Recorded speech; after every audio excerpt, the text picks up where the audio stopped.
madaxweynihii Soomaaliya waa kii ayaamihii hore wuxuu oran jiray dul Soomaaliyeed baa la iibiyay badii Soomaaliyeed baa la iibiyay waa ka hadda wuxuu marayaa inay bad yeelato dawladda Itoobiya umaanaan diidanaynin afar dekadood baabaanu u haynaaye laakiin dariiq khaldan bay u mareen barnaamijkii ahaa maxaan ku dhahdaaye hawada qaybteennii Hargeysa ciddii maxaan ku dhahdaaye rartay kulmiye ma yahayna waa ragga imika inaga soo horjeeda ayaa gaday ayagana ayaan dhoobay barnaamij badka imanaysa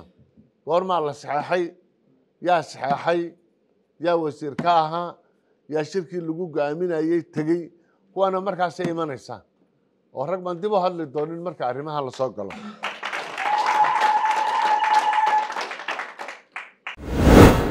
tababarkan maanta xarunta dhexe xisbiga kulmiye uga furmay gudoomiyaasha gobolada waaweyn ee Soomaaliland iyo degmooyinka caasimadda Hargeysa ayaa socon doona muddo 3 maalmood tababarkani waxa furay gudoomiyaha xisbiga kulmiye ahna wasiirka arrimaha gudaha iyo amniga Soomaaliland Maxamed Kaahin Axmed waxaana tababarkan muddada 3 maalmood oo socda lagu baran doona mowduucyo ay kamid yihiin hannaanka wada shaqaynta iyo maamulka xafiisyada xisbiga hogaaminta wanaagsan ee asxaabta siyaasadda sameynta qorshaha iyo istaraatiijiyadda barnaamijyada xisbiga iyo qodobo kale waxaana halkaasi ka hadlay isla markaana khudbad dhinacyo badan taabanaysa u jeediyay wasiirka arrimaha gudaha iyo amniga Soomaaliland ahna gudoomiyaha xisbiga kulmiye Maxamed Kaahin Axmed xisbigan kulmiye asaladiisa asaaskiisa dadkiisa ugu faraha badan leh waa dadkii soo joogay Soomaaliland ilaa 1991 halkan ay fadhiyaan haweenka iyo dhalinyarada qaarkoodna waxay ka soo jeedaan ilaa iyo SNMT waa dadkii aasaaska nabadgelyada Soomaaliland lahaa qolyaha imika qabyaaladda iyo arrimaha noocana gudiyada reeraha ku marmarsooda dariiqii Soomaaliland soo martay waxba kuma ilahay hadda dhalinyaradiina imika gogol garaysaan oo social media ka baadhaan in allaaliya intii shar ee lagu magacaabay mi qof qura oo joogay ma jiro marka waxa laga yaabaa waxa ay ku ciyaarayaan dhibtay soo martay baynaana iyagu lahayn dhawaanna waan ka hadlaynaa arrinta waxaan doonaynaa inaanay innaka waqtigeenu ku lumin qabyaalad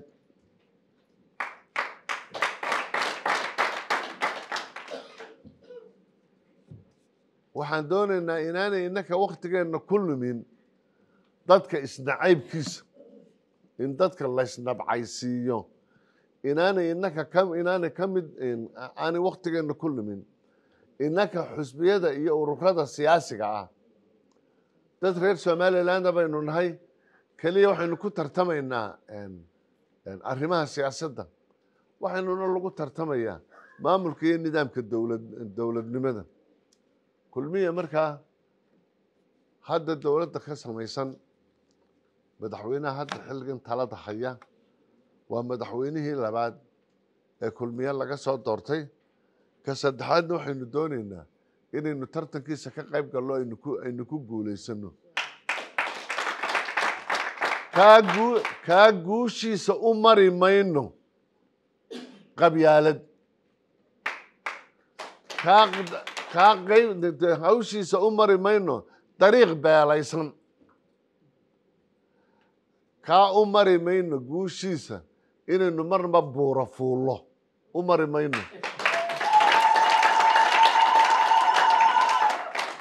kaa dariiqiisa u mari mayno inaynu dadka reer Soomaaliland isnabcaysiino kaa dariiqiisa u mari mayno ninina kaahin la yidhaahdo 5 baasaboor jeebka ku sito marna Ingiriiska lagu xidho marna Talyaaniga lagu xidho marna Faransiiska u xidha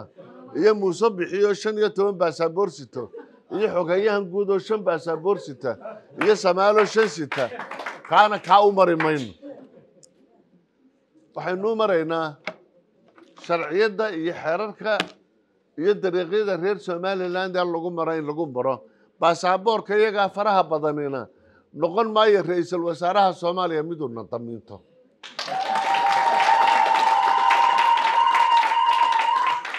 ra'iisul wasaaraha Soomaaliya Soomaaliya ra'iisul wasaare u yahay laba dawladood baynu kala nahay mararka qaarkood waxay nagu maagaano nagu yiraahdaan kulmiye arrin kala ma hayee wuxuu xusbeeda mucaaradka maxaan ku dhahdayay ku aadaya oo maxaan ku dhahdayay oo dacayad uga dhiga xamar bay u socdaan waar ma annaka xamar u socdo ra'iisul wasaaraha xamarna na damiinanaya mise qolo kale u damiinanaya waxaan doonaynaa markaa xisbigeena inaynu ku abuurno xisbi jira waxaa hadda laga yaabaa dhalinyaro inaga mida ayaa dhawaan tegaysa dalka lagu yiraahdo waxay tegayaan dadka lagu yiraahdo gaanay tegayaan barnaamijkana xisbigana waxbay ka sii qaadayaan waa laga yaabaa markaa in xisbiga iyo iyaguna markaa ay xidhiidho sameeyaan South Africa weynaka heshiiska la galay xidhiidhada sameynay waxaynu doonaynaa xisbigan inaan ka dhigno xisbi macno leh daaha soo koraya dhalinyarada soo koraysa kuwa hadda fadhiya iyo kuwa kale ay dhali doonaanba in daada 15aad iyo 20aad lagu abtirsado kulmiyaan ahay dooni mayna markaa xisbigani inuu boorhunguri noqdo oo maalinba nin xisbi ka baxay uu yimaado waxaa lagu qiimeeyaa adduunyada siyaasadda hore ugu martay ee nidaamkan dimuqraadiyadda ah samaysatay ee qarniyada isdaba joogga ah maxaan ku dhahdayay dowladahoodu ay ku soo dhisnayd ingiriiska oo kale iyo maraykanka iyo waa dowladihii dambe laakiin dalalka ugu horeeya ee arrimaha soo galay waxaa la yidhaha baarlamaanka ingiriisku waa hooyada baarlamaanada adduunka waa kuwii ugu horreeyey maraykanku qarniyo dhexa maxaan ku dhahday maraykan la isugu tegay dalalka waxyaalaha siyaasadda mamnuuca ka ah ama la iskuba caayo waxaa ka mid ah nin maanta ah xisbiga Labourka shaqaalaha waa kii Tony Blair berritana ah xisbiga Conservative-ka waa kan imika talada haya saa dambana ah kan liberalka dadka nooca waxa loo yaqaanaa waa dad aan lahayn asaliyad mabda siyaasadeed oo maxaan ku dhahday siyaasadda ku abtirsada siyaasigu waa inuu midab qura leeyahay waa inuu xisbi qura leeyahay waa inuu ujeedo qura leeyahay laakiin hadduu maalinna ta kiristaanka galo maalinna ta muslimka galo maalinna ta yuhuudda galo maalinna ta carabta galo ma aha siyaasi jira maaha siyaasi jira adduunyadana loogama yaqaano waa cilmi siyaasadda waa waxaan lahayda political science-ka waa waxaan lahayda international relations-ka jaamacadaha laga baxaa waa lagu takhasusaa waxaa loogu talagalay cilmi maxaan ku dhahday bulshada lagu hogaamiyo oo horumar loogu gaadho markaa bulshada aad hogaaminayso haddaad maalinna shuuciga ku hogaamiso maalinna hantigooska ku hogaamiso maalinna aad qabyaaladda ku hogaamiso dowladdaasi bulshadaasi noqon mayso bulsho horumar gaadha dhallinyaradiinan haweenka oo dadka lafdhabarka ka maxaan ku dhahday arrimaha bulshada waxaynu doonaynaa xisbigan inaynu ka dhigno midaan aasaaskiisa siyaasadeed aanu noqonin arrin qabyaaladeed midaanu aasaaskiisu noqonin xisbiyada waxaa loo samaystaa waa damac siyaasiya damaca siyaasigana waxa wey kursiga halkaa yaalla in la wada inaad gaadho qolada kale dantu idinka dhaxaysana inaad kursigaa uga dheerayso laakiin waxaynu doonaynaa damaceenna siyaasigihii inaanu ku xidhnaanin marka la kaambeyn garaynayo waxaad ku kaambeyn garaynaysaa inaanay noqonin waxaad qaranka ka hadday anigu imika waxaan ahay guddoomiyaha xisbiga kulmiye musabixi wuxuu ka soo baxay xisbiga kulmiye siilaanya wuxuu ka soo baxay xisbiga kulmiye siilaanya wuxuu ahaan jiray wasiir 1969 wasiir buu soo ahaa axmed siilaanya looma haysto qoloodh yaroo uu meel ka dhistay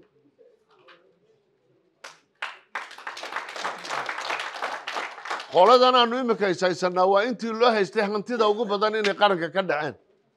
daarahooda booli qaran loo haysto hadda ayaan dhowna waanu sheegaynaa ninka aniga igu sheegaya hadhow buu soo bixi doona ninka ugu horeeya sheegayana waa aniga ninka ugu horeeya ee gudoomiye xisbiga kulmiyana waa aniga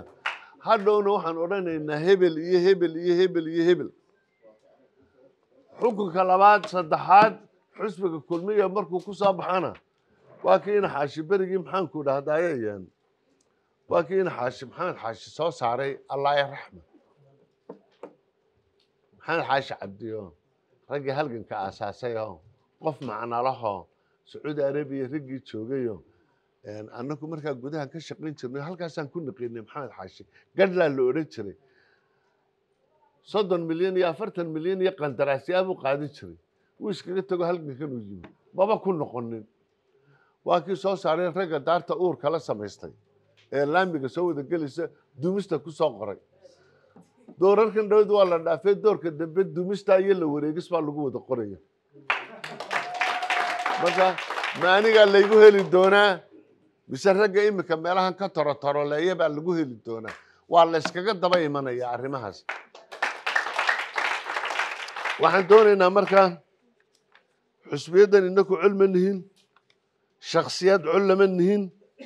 qabaa'il cod lama nihin waxaynu doonaynaa markaa ururada siyaasiga ah ee hadda berigii dhawata asaasmay ee ku asaasan xeerka lahayda xeer number 14 xeerka 14aad kaasuu kulmiye ka mid yahay wadani ka mid yahay cidna ka mid yahay iyo 10ka urur ee berigii dhawata soo baxay 13kaasa xuquuqda siyaasiga ah ee dalkan lagu maamulayo yeelanaya ama imikaba leh arrimaha siyaasadana maxaan ku dhahday qaybta ka wada ah cidna cid xuquuqdeeda may duudsiyi karto haddaynu xisbiga kulmiye nahay oo xisbiga maanta talada haya nahay oo nahay isagu hal abuuray in 10kii sannadoodba mar la furo axsaabtaas ururada siyaasiga ah dabadeedna intay ku soo tartamaan maxaan ku dhahday saddexda soo baxa ay xisbi qaran dalka ka noqdaan hadafkaasun baynu ku soconaynaa kaasaynu wadaynaa kaasaynu iyagana kala mid noqonaynaa laakiin innaka aragtiyaheena siyaasiga ah iyo mabaadi'deena siyaasiga ah kuma oolaanayso kumana taallo innakuna imika maxaan ku dhahday diyaarin mayno inaynu nidhaahno axsaabta siyaasiga ah haddii aanu nahay ururada siyaasiga waxba ma wadaagno way sababtu tahay saddexdan xusbiye imika jira waa ururada ku meel gaarkoo saddexdooda 10koodaynu la xuquuqnahay 10kooda isku xuquuq siyaasiya baynu nahay marka loo ego sharciga dalka haddaynu dalka maanta maamulo shalaytana dowlad ka horreysay aynu maamulaynay waxaynu dalka ku maamulaynaa waxa weeye waa shuruucda iyo dastuurka qarankan dalka ku maamulayna ogolaansho kama raadsanayno ama shallaan ugama dhiganayno ama xoog aynu isticmaallo uga dhigan mayno beelaha oo aynu cudud ka baadi doonano si laynoo ogolaado xuquuq yaro kulmiye loo tixgeliyo taa u mari mayno ninka u marayana maanta u suuro geli mayso waxaan leenahay markaa duruustan aad iyo aad uga faa'iidaystaa qolo waliba markay halkan ka noqoto gobolkeedii maxaan ku dhahday ha ku noqoto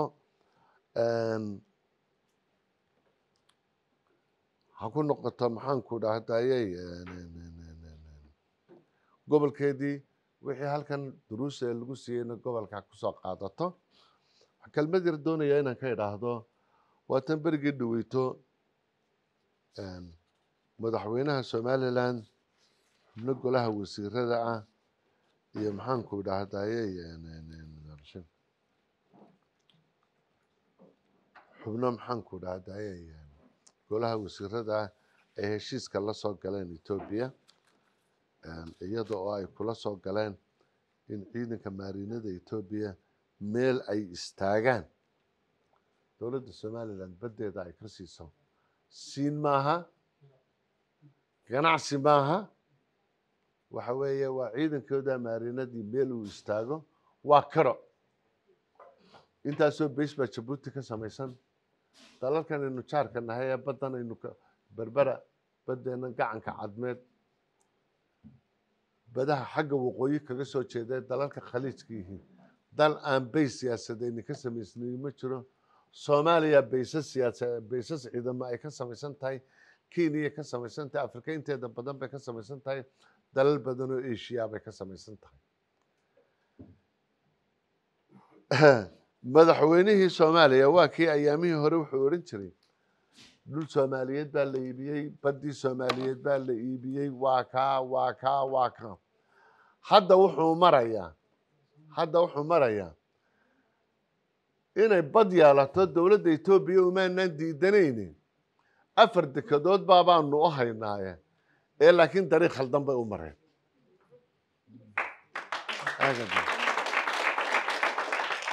32 sannadoodna waynu kala maqannahay 32 sannadoodna inkastoon layna aqoonsanayn haddana bulshada caalamku waxay inoo isticmaalaysaa maxaanku dhahdayay sidii dal madax bannaan ayaynu bulshada caalamka u wada shaqaynaa halkanay xafiisya ku wada leeyihiin qaarkoodna safiirra buuxda bay qaarkoodna ku leeyihiin qaarkoodna waxay ku leeyihiin maxaanku dhahdayay xafiis dalkooda maamulo ayay maxaanku dhahdayay ayay ku leeyihiin marka waad arkaysaa inaanu diidanayn oo aanu xaq u lahayn inuu diido dastuurka somalilandna qodobbaa wuxuu odhanayaa dowladda somaliland xaq bay u leedahay inay maxaanku dhahday dhul kirayso inay dhul iibiso inay dhul bulshooyinka caalamka ay kala macaamisho arrintaas markaa dowladuhu way ku qaybsan yihiinoo cid somaliland iyo etoobiya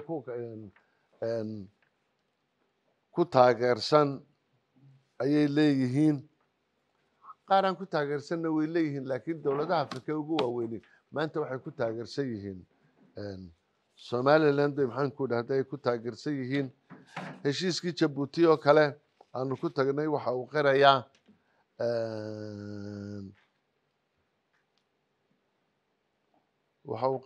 in maxaanku dhahdayay la fuliyo heshiisyadii soomaaliya iyo somaliland ay wada galeen ilaa iyo 2012 heshiisyadii ugu horreeyey 2012 bay wada galeen ra-iisul wasaarihii maxaanku dhahdayay heshiisyadaa ugu horreeyey martigeliya waa kan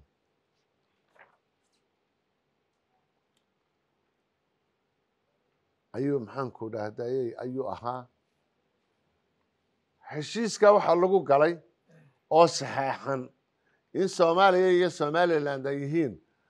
laba entity yacniga laba dhinac oo kala madax bannaan ayaa maxaanku dhahdayay oo siman baynu naqay kaasaa heshiiska lagu gelayo madaxweyne maxaanku dhahday axmed maxamed maxamuud siilaanyo madaxweyne sheekh shariif madaxweyne xasan sheekh maxamuud madaxweyne farmaajo madaxweyne muuse biixi heshiisyada intana lagu wada gelay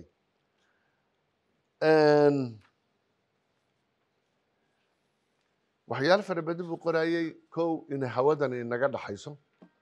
airspace-ka waxaa la yidhaahdo 2 xarumood laga dhigo soomaaliya oo muqdisho ah iyo xarun hargeysa ah labada qoloba qalabkii lagu hogaaminayo taawarada la keeno inaan siyaasadaha maxaanku dhahdaye mucaawinooyinka la siyaasadaynin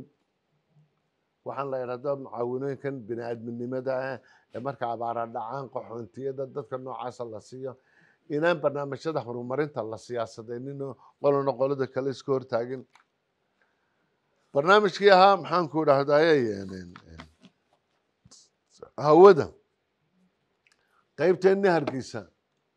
ciddii maxaanku dhahdaye rartay kulmiye may ahayna waa ragga iminka inaga soo horjeeda ayaa gaday ayagana ayaan dhowbay barnaan badka imanaysa goormaa la saxeexay yaa wasiir ka ahaa yaa shirkii lagu go-aaminayey tegey kuwaana markaasay imanaysaa oo rag baan dib u hadli doonin marka arrimaha la soo galo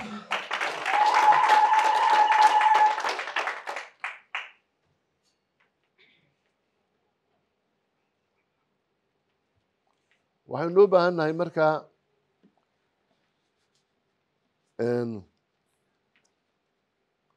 qoladan arrimahaas iyo qolada kulmiye waxay isku diidan yihiin ama waxay ku kala duwan yihiin waxa weeye inaan waxbaba inoo kordhin waxa maanta inoo kordhaa su-aasha marka la isweydiiyo ma madaxweynahay u kordhayaan ma xisbiga kulmiye keligii u kordhayaan mise waa wax qaranka u kordhaya waayo waxaynu ognahay inay arrimaha qaarkood ay hadda taagan yihiin in lagu xadgudbayo maxaan ku dhahday ciidamada qaranka oo rag ama baarlamaanka sheeganaya ama wasiiro hore sheeganaya ama doonaya xusbiyada inay imika ku soo baxaan ayaa waxay ku xadgudbayeen ciidamada qaranka imika haddii aad aragto waxaa loo ogol yahay oo qura dee nimankan ragga siyaasiyiinta iyo idinka gedigiinba waxaa laynoo ogol yahay mararkaynu ururkeenna intay aynu u ololeynayno inaynu halkan ku qaadan karno calaamadda yaro calaamadda qaranka calanka qaranka inaynu halkan ku qaadano laakiin direyskeenna kama mid aha laakiin nimanka ciidanka qaranka xeerkada ayaa wuxuu u qorayaa inuu waxa ay qaadanayaan ay calaamadoodu direy ka mid tahay calaamadda qaranka waa askariga u hooseeya ayaa halkan ku sita calaamadii qaranka direyskiisay ka mid tahay madaxweynaha kama aha mid hore iyo mid dambe toona iyo mid soo socda toona kama aha waxaynu doonaynaa markaa aanu ku kala gedisannahay inaanaan iskaga aragti ahayn hoggaanka xisbiga kulmiye iyo xukuumadda ka dhisan iyo ururada mucaaridka xusbiyada mucaaridka ah hoggaamadooda ka tirsan waxaanaan iskaga mid ahayn in maxaanku idhaahdayey astaanta qaranka uu leeyahay ee difaacda ee nabadgelyadiisa ilaaliya in sharaftiisa la dhowro ayaanaan iskaga mid ahayn annagu waxaanu aaminsannahay in sharaftooda la dhowro ayagu waxay aaminsan yihiin inay sharaftooda caayaan oo ciidanka qaranka la caayo oo ciidanka qaranka hoos loo dhigo waayo de imika dadkan halkan fadhiya ee dumarkan wada xaragoonaya iyo dhallinyaradane